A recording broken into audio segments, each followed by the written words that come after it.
Hi, guys. John, the firearms instructor, and welcome to our live. If you can hear me, give me a thumbs up, please. Give me a thumbs up, somebody. Make sure I've got everything plugged in properly, and we're rocking and rolling. And we are out there. Looks like we've got five alive right now. One of you can hear me. I would appreciate it very much. And give me a comment saying loud and clear. That would help tremendously. Um, we appreciate that. If you can, comment.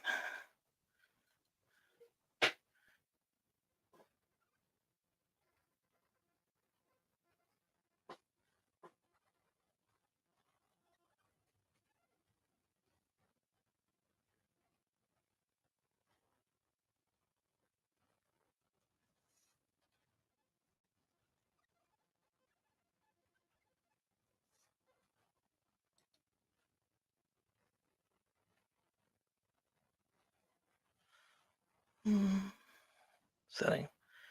All right, hopefully everyone can hear me. Let me make sure I've got the audio set up properly. I apologize about that. And speaker's good. And audio is good. Test, test, test. You all can hear me, correct? All right, give me a heads up. Coming in great. All right, good. Thank you, William Hancock. I appreciate that very much.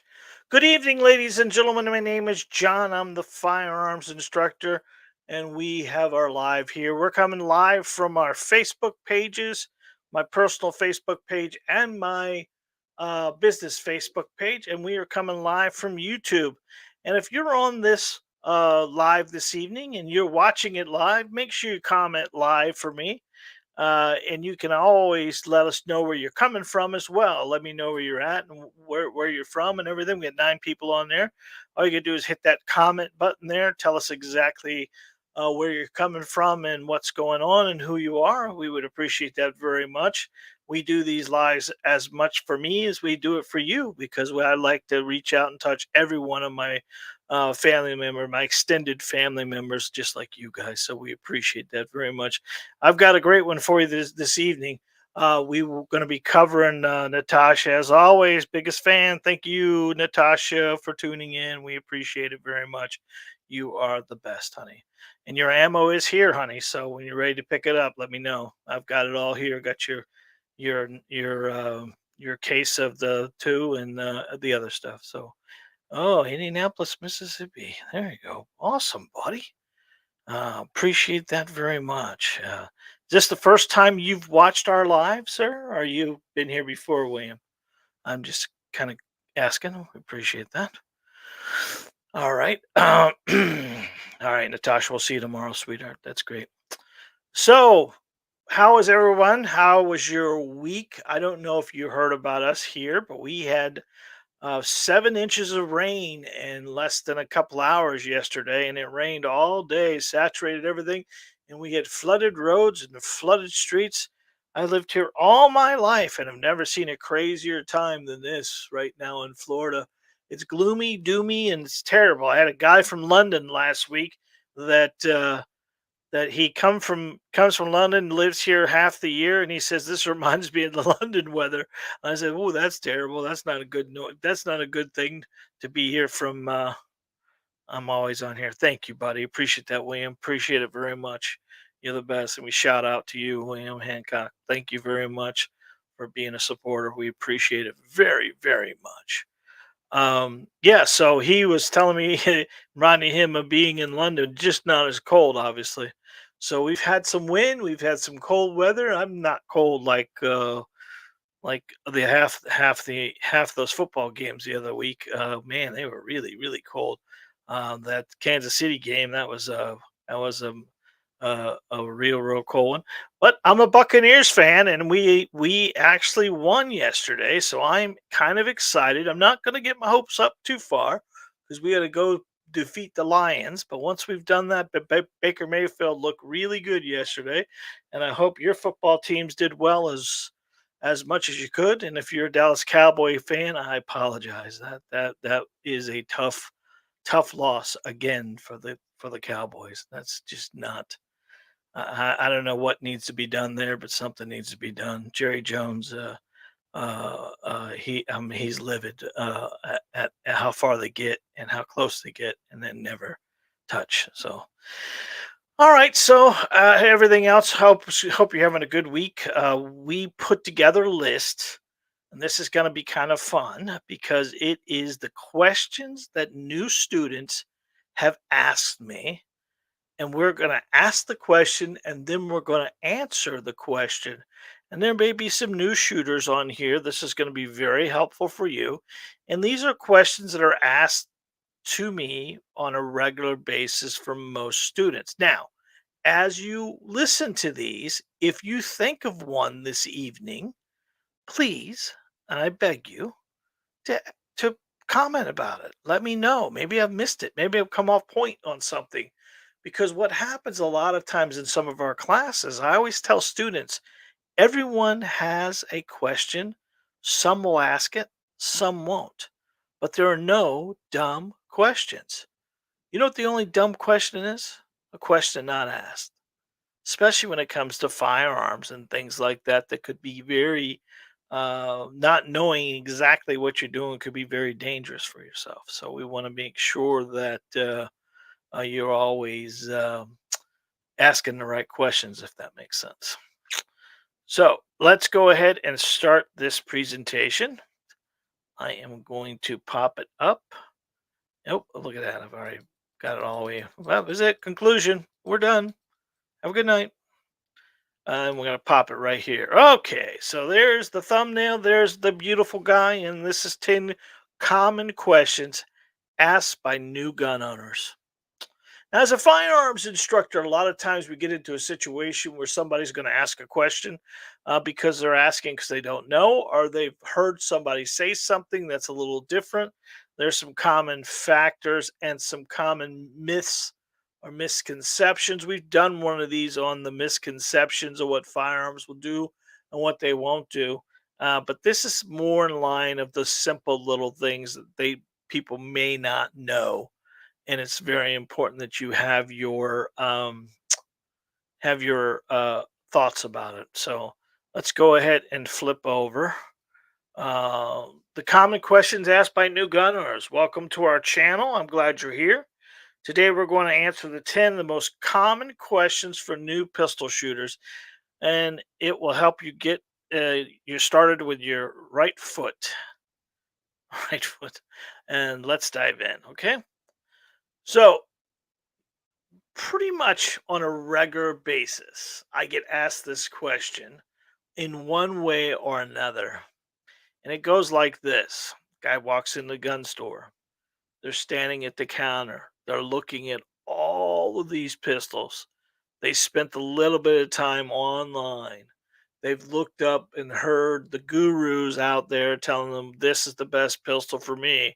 Then they talk to one of their friends or their buddies or their pals, in which everything is correct. You should be doing all that stuff. But then they're going to ask the question to me, what's the best pistol for beginners?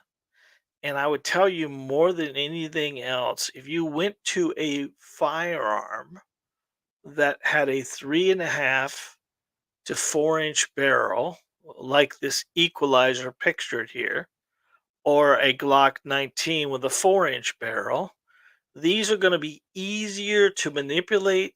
The sight alignment's a little longer, and they're going to be great overall pieces. Is it just Glock and Smith? Obviously not. There's so many different manufacturers. But if I was recommending a pistol, which the Equalizer is probably our number one seller, be honest with you guys, because of what it does. I put this in students' hands, spend very little time educating them on proper grip and proper stance and proper trigger control, and they're shooting small 3 inch circles with this thing very quickly. I think at this point in time, she was 86 and she bought one of these and was able to rack it, load it, have fun with it, and become more proficient with it. And the youngest has probably been about, I say, 14 or so. 13 or 14-year-old girl. Her mother bought one of these, and we did a class with them too. and she was just proficient as heck with it. So, I mean, this is probably one of those deals. Too many people come to the gun store with a concept, like for a lady, is they want something small. I don't want anything with a big recoil. I want something small. And but they don't have the concept of something small has less real estate. And with less real estate, there's more recoil management. So I'm not going to tell you what gun. I'm going to tell you you most likely want to shoot them before you buy them. And if you're going to spend any time at all, it's the five top manufacturers that I would look at. Smith and Wesson, number one. Glock, number two. Ruger, number three. Springfield with the Hellcat, number four. And then coming in very last is that SIG 365. Those are what I would choose. There are other manufacturers like Canex, and there's a ton of there's Tauruses and Rugers and Glocks and Smiths. There's a lot of different manufacturers. It all depends on budget. It all depends on what you plan to do with the weapon. Majority of the time, when someone comes in here and they're new, we're trying to put one pistol in the husband and wife. Yesterday, we had a husband and wife in, and when that happens, we pick a gun that she can run because we can get the man to do anything with a firearm. A man can crappily, I'm trying to watch my words now because we get kind of banged when we say a dirty word. A man can crappily hold the gun where a woman has to really work it. So we want to make sure that they can rack it and load the magazine and do everything else like that. And this is where that equalizer comes in because the equalizer is a 3.6-inch barrel.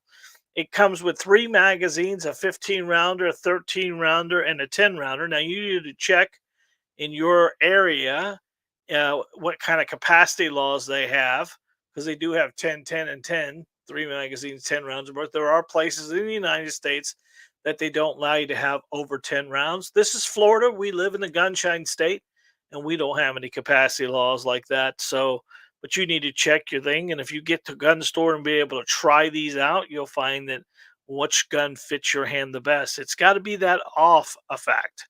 I put the gun in your hand and it feels good, then you're going to want to do the next step. If I put it in your hand and your finger hangs off the bottom of it and it just doesn't feel right to you, well, it's probably not the best choice for you. So, what's question number one? What's the best pistol for a beginner? Either the one you have or the one that you try before you buy. That's my that's my take on that. All right. What do you guys, if you can comment for me, what do you guys are shooting right now? Are you using carry gun for everything? Are you using a full size gun? Are you using 1911s or what's your favorite at this point in time? If you can comment below, we appreciate that. Question number two: how do I properly grip a pistol? Now, again, these are all things that could be taught to you by a friend or a family member or somebody you shoot with on a regular basis. Ideally, getting into a training class would be ideal. But if you look at these pictures, those two thumbs forward is probably the best grip you can grab because if you're grabbing that pistol, you need to make sure that you got a solid grip because your foundation starts at the pistol and goes to your feet. So, a proper grip, you go right to our YouTube channel. I probably have done 20 videos on proper grip of any kind. And it all depends on if you're right handed uh, or left handed and how the grip is. Now, obviously, both these are showing you proper grip. That top one shows you where that finger should be at all times. We always talk about that, making that pistol to pick up the pistol. When you have your pistol in your hand, you want to make sure your thumb and finger are shaped like a pistol when you go to pick it up and when you put it down. So, ensuring a firm grip with both hands, thumbs forward. One of the biggest things that happens here is we have people come and shoot that haven't shot in a while and they put their thumb up behind the slide, and when that thumb gets hit or engaged by that slide, it cuts them. And what tends to happen with most people is they get away with it for a little bit, and then all of a sudden their thumb gets high enough that it gets snapped by that slide. And remember to keep your finger off the trigger until you're ready to fire. We always talk about those handgun safety rules. That number one handgun safety rule is what? Treat the weapon if it's always loaded. If the weapon is always loaded, where's your finger not going to be? On the trigger. What are you not going to point it at? Anything you love and don't want to destroy. And always keep the weapon pointing down range. This is a paramount thing, whether you're using a rifle, shotgun, or all right. So I got a customer showing up right now, and I'm going to be right back.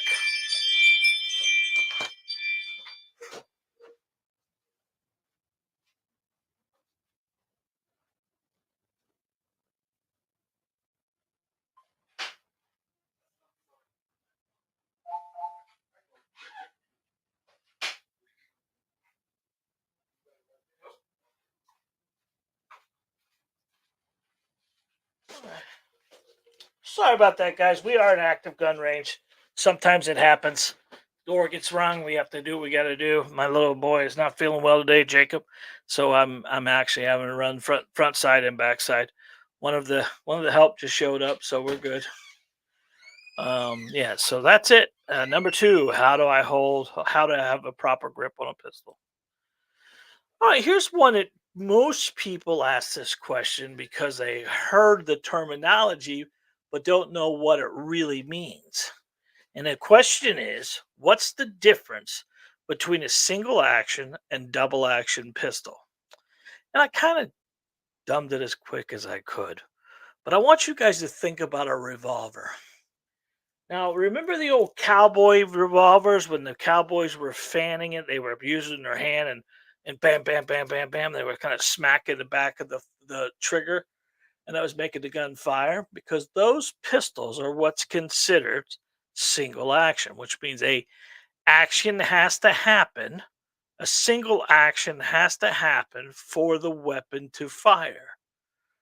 Where double action is like a revolver, if I were to cock it, it would fire, but I could pull the trigger and the hammer would come back and fire it. So you could either do it cocked or double action it by pulling the trigger, letting the hammer fall back and fall forward. In short, a single action pistol requires a hammer to be manually cocked before the trigger can pull, while a double action pistol can be fired with a pull of the trigger or it can be cocked by the thumb and still fire. So either or would be. And I did two pictures here to kind of give you an idea. I have a single action 1911 on that top left picture there, the silver one. And that's truly a single action pistol. If this 1911 was in your hand today and the bad guy was in there and you needed to engage that weapon, you would have to cock that hammer back for that weapon to fire. Where if you were to take the Glock, for instance, the Glock itself is really it's a striker fire unit. The hammer is not cocked on the Glock until you rack the slide, but the slide has to be racked for the single. So a single trigger pull makes the action go back and puts another round in the chamber and recocks the gun. The same thing.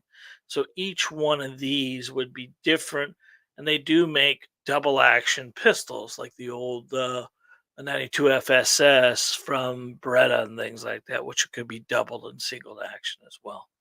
So that is a question most people nowadays are using a single action like that equalizer I showed you earlier, the Glock 19.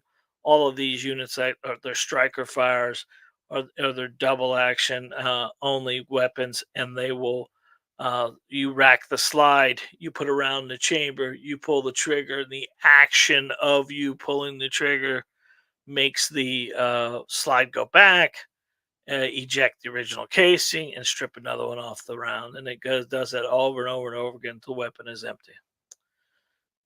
So that's a good question there. Question number 4 is, how do I load and unload a pistol? Now, I'm going to give an acronym. I think this is important that you get your head around. So, I've shown you two pictures here of a magazine in and the guy racking the slide.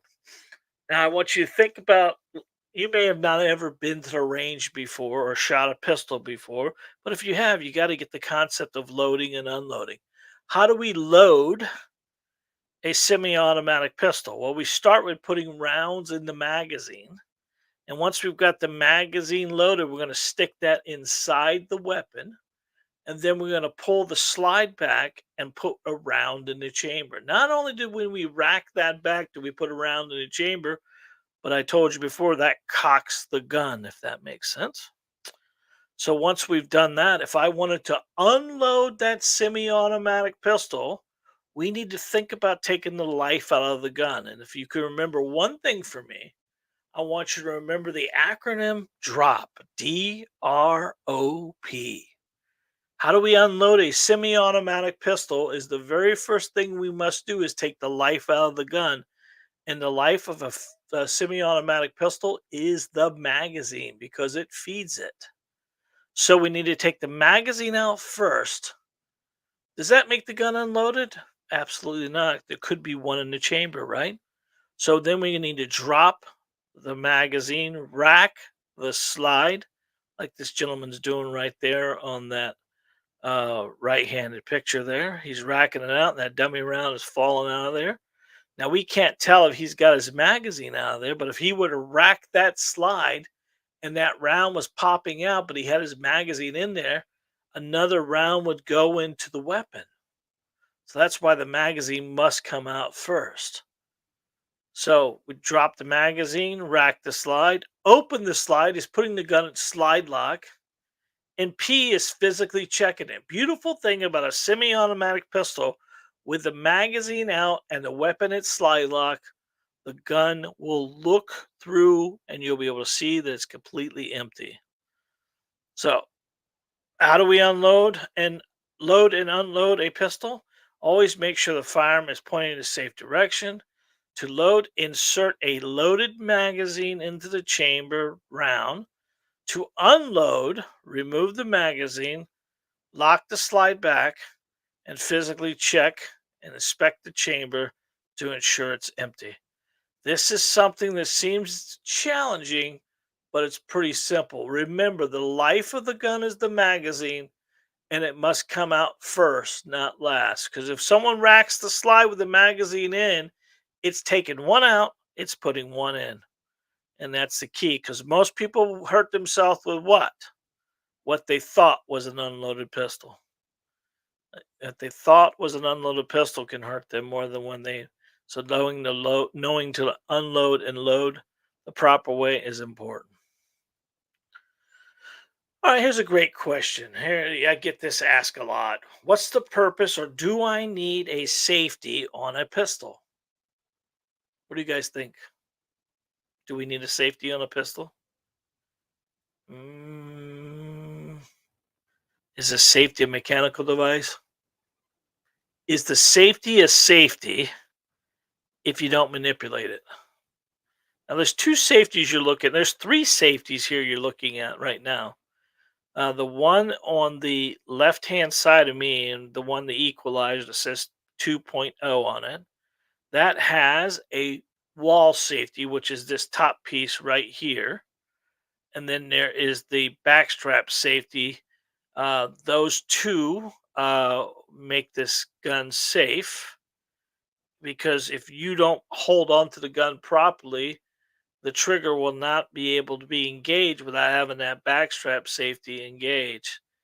The challenge I see with most of this stuff, if you're not manipulating that safety every time you engage the weapon, are you going to remember the safety in a high stress situation?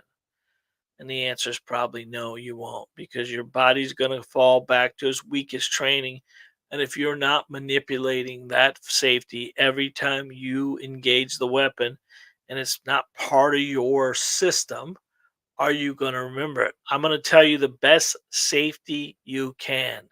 Now, I want you to help me with this. I want you to make a pistol with your dominant hand, using your thumb and your finger. Then I want you to take your finger and put it in the middle of your forehead. You are the safety on a pistol, not a mechanical device that can and will fail. You keeping your finger off the trigger until you're ready to fire is the easiest thing I can give you. The Glocks, they always talk about don't have safeties. There's no safeties on a Glock. That's not true. Glocks have Sears safeties and drop. Matter of fact, what you're seeing here is a trigger well of a Glock. And that little butterfly that's sticking out in front of that Glock trigger is the safety. If I try to engage that trigger without engaging that little button piece in front of that trigger, that weapon will not fire. Not including they have drop safeties and sear safeties. The Glock is issued all over the world. It's the most popular gun in the world when it comes to police, military, or civilian use.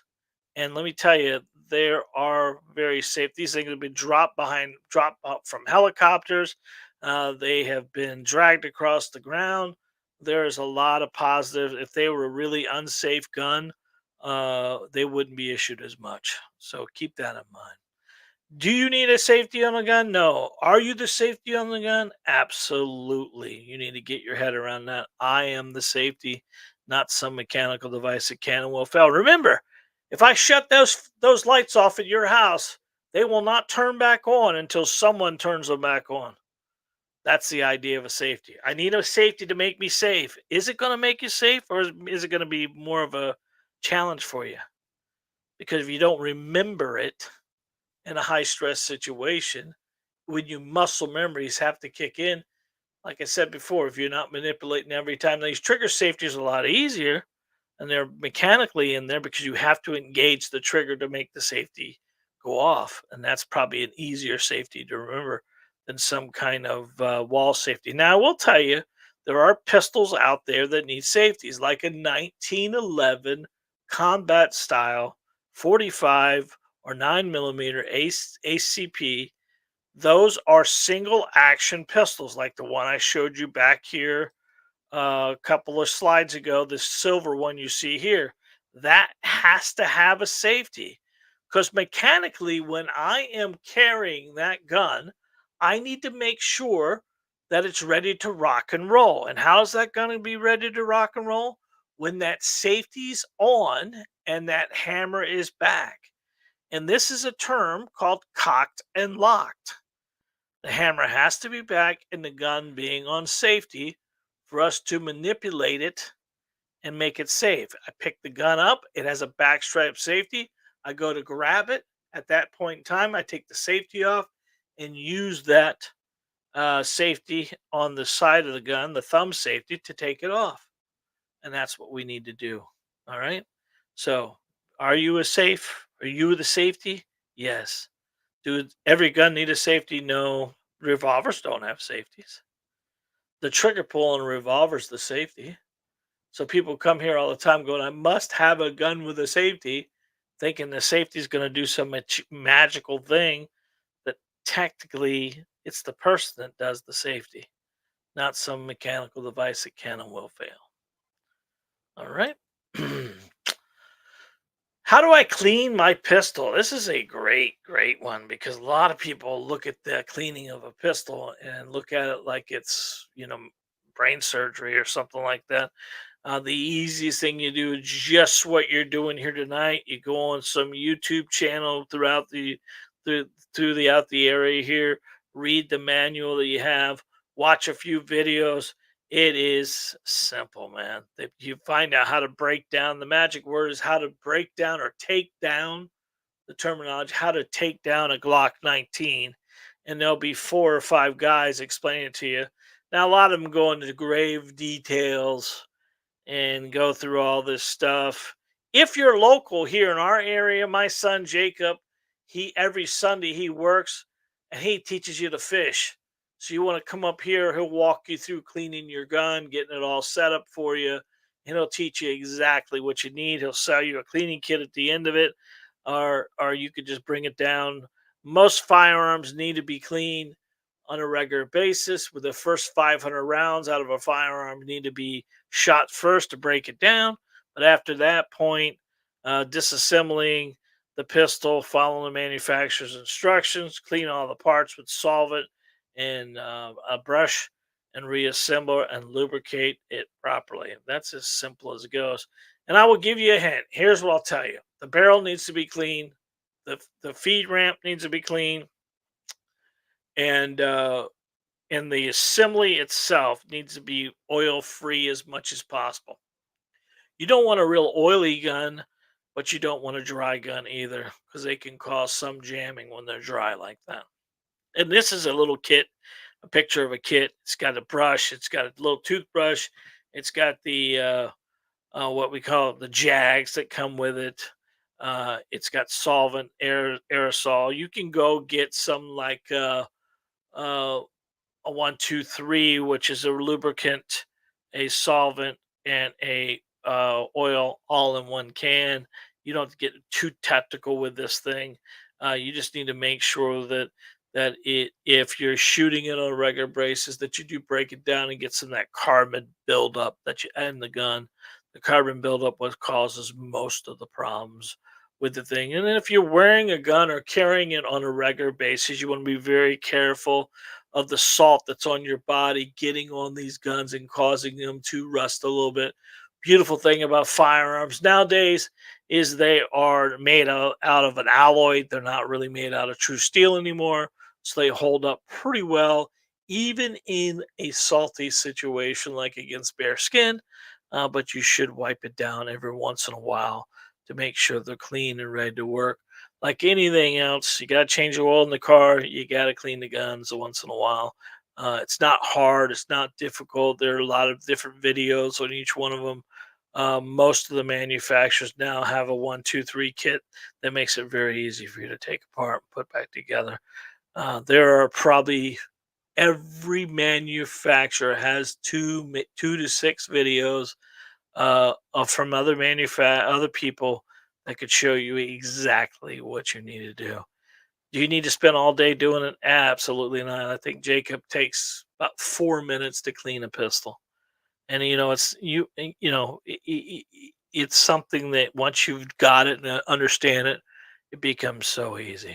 Glocks take down like a breeze, man. They pull up most of the ones that are what we consider military or issued police issued. They're very easy to break apart, very easy to to um, to clean, very easy, very easy. What you need solve it. You need a board brush, and you need some kind of toothbrush or something like that to clean all your feed ramps and things like that. Pretty easy. So how do I clean my pistol? Well, I just explained that to you. What is dry firing? Now, this is one of those things that we try to get people to understand that a trigger pull versus a trigger press. And this is a SIRT pistol. Now, you don't need to spend money on a SIRT pistol. I have 2 of these here at the store when we do our training classes once in a while, and they're $190. And they have a double trigger assembly in here. The first trigger tells you about the take up, and you get a laser for that one. And then when the weapon cuts, you get a second laser. The magazines are weighted, so it kind of gives you that ability. I wish they would rack back, but they don't. So that's kind of one of those deals. That's why I kind of just use my own pistol for dry firing. And what it happens is you got to make sure you have no ammo anywhere in the room when you start this. Then what you're going to do is you're going to take a pistol, your carry pistol or whatever. You're going to make sure it's empty multiple times. You're not going to have any ammo in the room. And then you're going to rack the slide back. You're going to get your grip on there. You're going to push it out in front of you. You're going to concentrate on any kind of switch plate or anything in your house and just slowly press the trigger. And the idea of this is to get the concept of the cadence that we need to slowly press a trigger. One of the biggest problems of pistol inaccuracy is trigger pull. So let's say you're right-handed and you're right eye dominant and you push the gun out in front of you and you got it over your nose versus over your dominant eye. Well, right off the bat, when you put your finger in that gun and you pull it, you're already shooting to the left. You're impacting to the left because the gun's over your nose and not over your dominant eye. Now, if you begin to pull a trigger versus press a trigger, you're going to manipulate and anticipate at the same time. And these are what causes the low and left. Low is just a pull. Low and left is anticipating and pulling. If you're squeezing the gum and you're right-handed and all your bullets are impacting to the right and not the left, you're over squeezing with your right hand. So there's all kinds of stuff that dry firing will help you do and help you see what the impacts are with the bullets. Because a lot of times, the further you push the target out, the more crisp the trigger has to be. Because if you don't, you're going to manipulate that pistol and the bullets are going to impact all over the place. That's why when you come here and you're shooting and you've got the paper plate out there and you can shoot one down and one up and one right and one left and two in the middle, it's because you're doing a different grip and a different trigger engagement each time. So, what is dry firing? It's slowly engaging the trigger to practice the travel or the trigger travel to get you to understand how far that trigger must come back before the weapon goes bang. And then it's going to press it back, it's going to click. And once it clicks, that's your trigger travel. So then you rack it again and you do it again. Now, if you push this against the white wall and you've got the weapon out in front of you and you're able to see the bobbling or the snapping or the wiggling of the pistol, all that stuff will manipulate the firearm at longer distances. And that's kind of what we want to make sure we get our head around is we need to slowly engage this weapon and slowly engage this trigger, not pull the trigger. Dry firing means pulling the trigger on an unloaded firearm.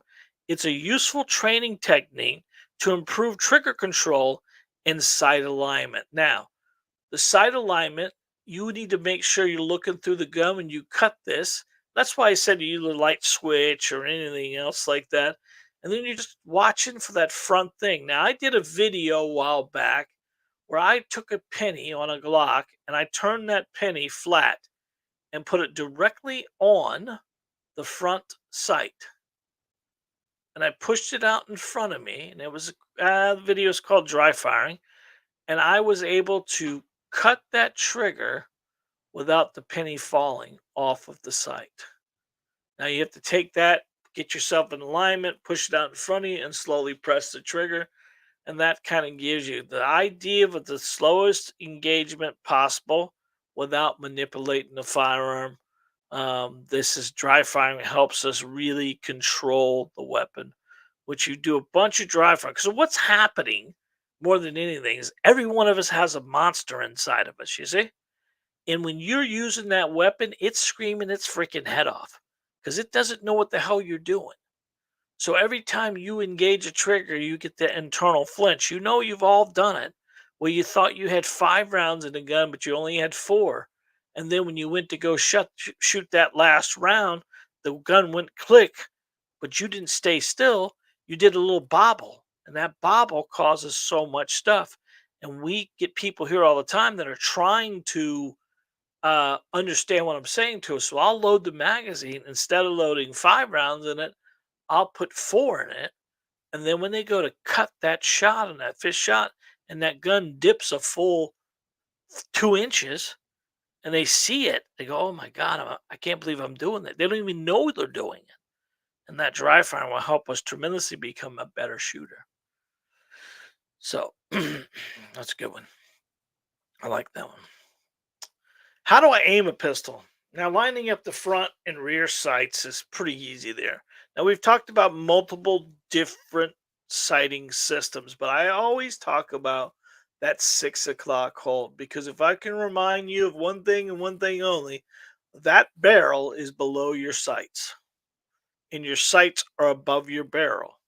So if you take your barrel and stick it directly on the dot that you're trying to shoot, your sights would be higher than the dot. Now, this one here, if you look, the very fuzzy look to it, that front post is super crisp, the back post is blurry, and the front post is blurry, the top of it, and the sight itself is blurry. So the front post right there is, but if you look right here on the top side of the U and the very back, your back sights and your front sight, they're all level.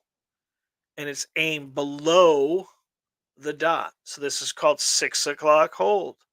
And this is probably the best aiming you can do with a weapon because you're able to see what you're shooting at. How do I aim a pistol? I line up the rear and the front sight, ensuring proper alignment and centered on the target, focusing on the front sight while maintaining equal space on either side. The negative space is just as important as the non negative space, and vertically and horizontally, the sight needs to be level as well. And those are important things. And if you could kind of visualize what you're seeing here, this is what it should look like. Front post crystal clear, back post is blurry, target is blurry. That's what we're looking for. The more we do that, the more we be consistent. That's why 6 o'clock hold is so important because it allows us to be consistent. A consistent point of aim will make you more consistent, make you more accurate, right? Because remember, our job is not to shoot throw 5 bullets on top of each other, cloverleafing. Our job is to put 5 shots downrange in a timely manner in the center mass of a paper plate, 8-inch paper plate at any distance. That's proficiency. That's defensive proficiency. That's what we need to get our head around. All right. Yeah. So there's a lot of different center. There's combat, the targeting, but 6 o'clock hold for most accuracy purposes is probably the best for new students. All right. Can I carry my pistol in public? Now, laws change from state to state, and Florida doesn't have what's considered open carry except for hunting, fishing, or camping. Because this video can be watched at many states and many areas, it's your job to understand the laws and regulations of every state you can. But let's say we're in a state that does allow open carry and you have your license and you are able to carry. My question is, do you want to carry your gun in public? Is that going to make you safer? Or is that going to make you maybe the first victim? Carrying concealed in the state of Florida is a good thing because it makes you have a tactical advantage. When you're wearing a pistol on your side and everyone sees it, that does not make the lady who is deathly afraid of firearms comfortable that you have a firearm on you. I know it's her problem, it's not your problem, but as a you know, a, a gun owner, we need to be careful what image we're putting out there as well. And then if the bad guy sees a firearm, what kind of tactical advantage do you have at this point in time if he knows you've got the gun on you? Are you going to win that gunfight, or is he looking at that gun as a monetary amount of money? So, can I carry my pistol in public? Yes. If you're in Florida and you can conceal carry and you got it on your body, yes. Should you carry your conceal if you're not comfortable shooting? I shouldn't even have to ask that question. The answer is no. Here's the funny thing about Florida is Florida will not let you get a motorcycle in the state of Florida without getting an endorsement. You have to take a class, you have to ride a motorcycle, you have to do all this stuff. Don't have to do that with a firearm, ladies and gentlemen. You don't even have to have a concealed carry license in Florida anymore since the governor passed that. I think that's the silliest thing ever. Not for the purpose that I'm losing money on the concealed carry licenses. We did a whole 2 months of free concealed carry classes, uh, just to get more people to understand how important the concealed carry is. But without the concealed carry license, you're putting yourself in a bad position compared to with the concealed. You get a little bit of benefit of the doubt. So I would highly recommend you make sure that you're understanding the laws and regulations in your state. Now, this book that you see here, this is from John Gutenbacher. It's the law, use, and ownership of a firearm, and John is the one that we use all of his information for all of our classes. And this is the 2023, 2024, and it's got the new constitutional carry laws in it. Why the concealed carry is still necessary, Florida and federal laws, self-defense case laws, self-defense. He is a full attorney that specializes in firearms and firearm usage when you have to use it for self-defense purposes. So, can I? Yes. Should you? Probably not. Probably not. You shouldn't carry out, even if you could carry out in the open, people in Texas, most people aren't doing that because they want to have that tactical advantage as much as possible. Oh, this is a great one.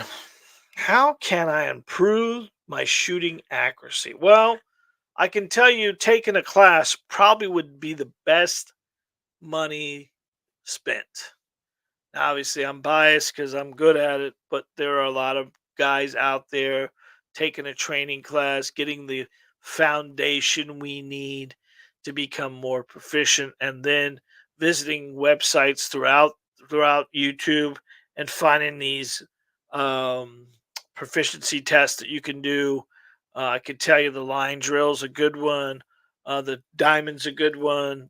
I've got 6 or 8. There are a ton of videos that you can do that you get yourself in more and more and more becoming, focusing on everything, consistent practicing, focusing on proper grip and sight alignment and trigger control will help you improve your shooting accuracy over time.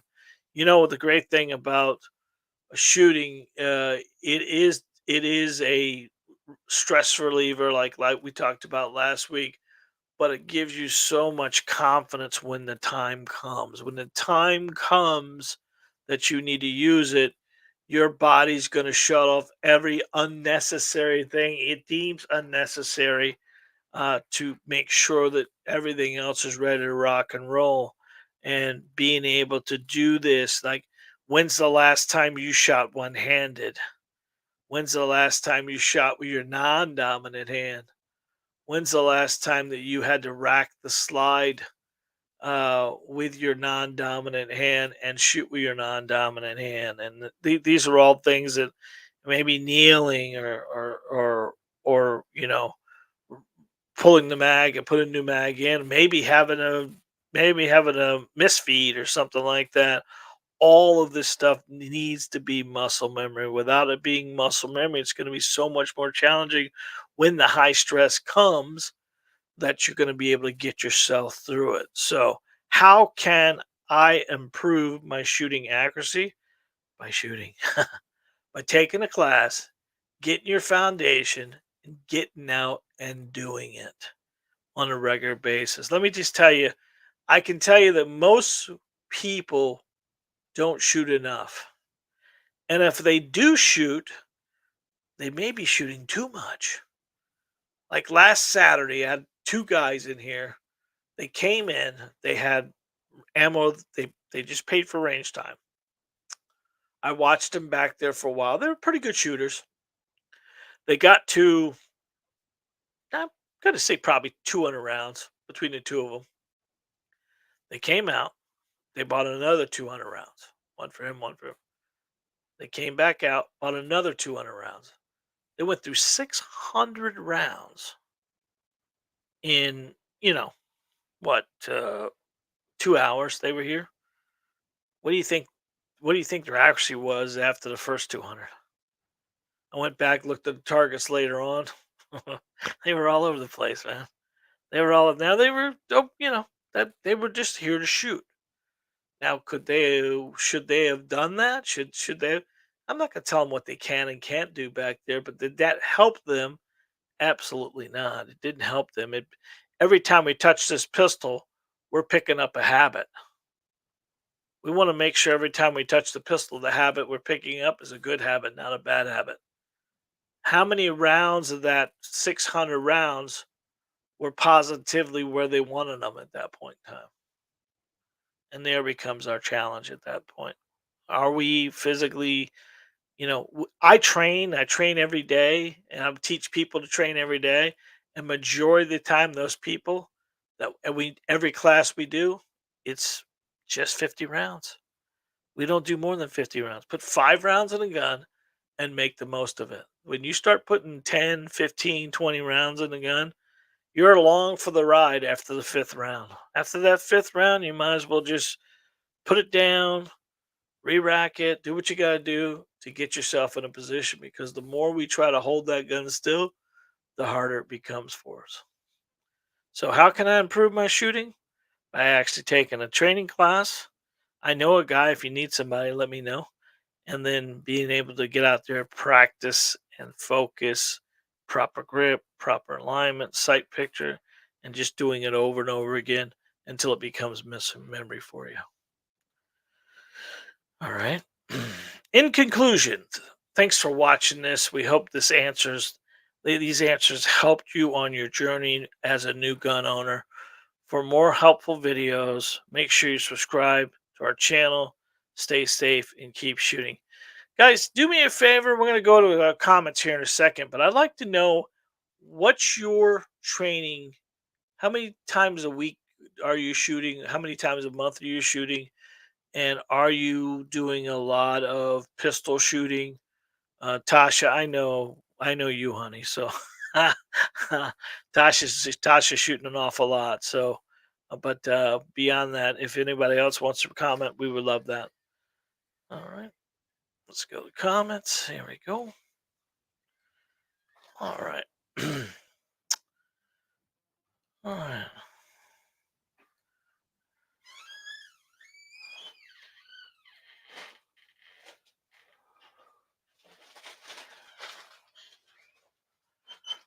All right, so we got a question from Loud Grandpa. Question 11: what weight 9mm offers the lowest recoil? It'd be 124, because 124, that's what we use here in training all the time. The 115 would be a lot more snappier, and the 124 has a little bit more weight to it. And then the 148 is for suppressed rounds, so it'd be a lighter, even heavier at that point in time. But 148 sometimes doesn't. Some of the guns don't like it because it doesn't have a lot of gas in it. So that's kind of. But the 124, if you have the ability, majority of the time, the common round, Loud Grandpa, is the 115. But you can really feel the difference between 115 and 124. So if you have an opportunity to get out there, uh, try them both and see, make sure your gun likes them, obviously, before you start buying a bunch of them. So just buy 50 rounds at a time. Those 50 rounds, you can really tell the difference. And be honest with you, even impact differences can be a little different with those. That's a great question. Thank you, Love Grandpa. We appreciate it very much. Where you from, buddy? If you can tell me that, we would appreciate it. All right. Looks like William. Oh, 1911. William should okay. William Hancock as you should carry a 1911 cocked and locked. You should, yes, but a lot of people aren't comfortable with that. It does put them behind the eight ball. You really can't physically. We're not going to know when the time is, and having that gun cocked and locked is important.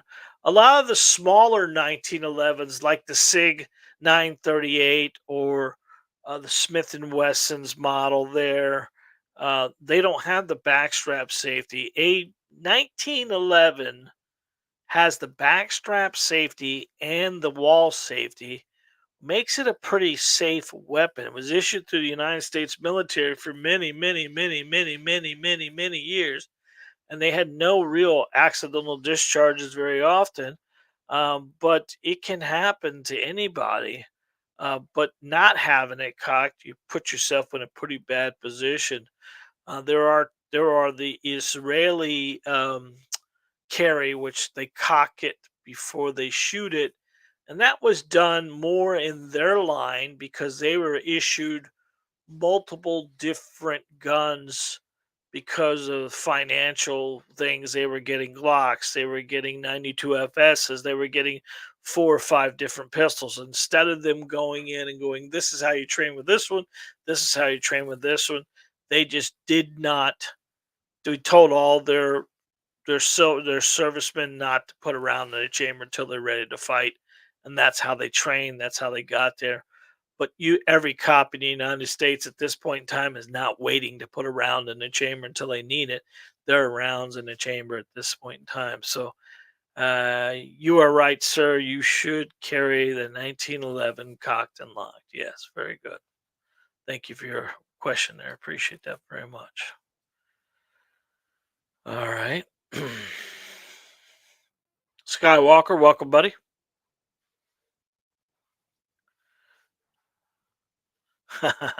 Tatashi, yes, I know you, honey. What? You go on the shot show? Very good. That's awesome. That's awesome. That's awesome. You can still watch it from in Vegas. You can still watch it. Natasha's going to shot show, so you can go watch it from Nate. That's awesome. I'm jealous. All right, Skywalker. Thank you very much, buddy. Thank you. Thank you. Appreciate that very much. All right, we're at 57 minutes here. Let's go 2 more, and then we'll get it at 1 hour. And that kind of helps me out there. What else is going on in the world today? What would you like to see? I asked you guys earlier, is this Tuesday night the best night to do this? You guys have not commented that it's not the best night to do this, so we're going to keep it a Tuesday night at this point in time.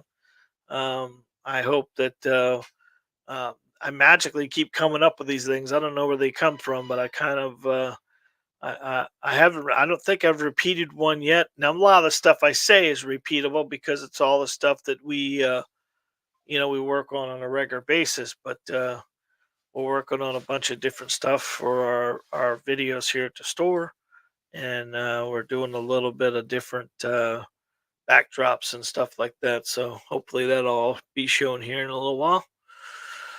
All right. If nothing else this evening, I'd like to go up and say thank you to everybody who's on this live tonight and everyone who is going to watch it after the fact. Thank you for watching it as well.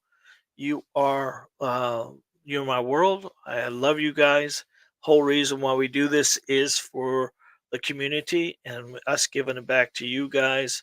A lot of people can't afford to hop on a plane and come down and see me, but I'd love to help each and every one. If you ever have any questions or anything else like that, that you're having some shooting issues, you can always send us some questions. I do a shot doctor once a while. I'll take a target from the back and kind of tell you what you're doing wrong. You can physically do that anytime. You can be at the range, get your camera out, take a few pictures, maybe take a video of you shooting, and let me help you out to show you what I think you're doing wrong. A lot of times you just don't see it until someone points it out to you, and it makes it so much easier to become more proficient. Until next week, I love you guys. God bless. Be safe. And remember, you are your first line defense. I'm going to play the banner music out, and we're going to see you next week. God bless. And good night, guys.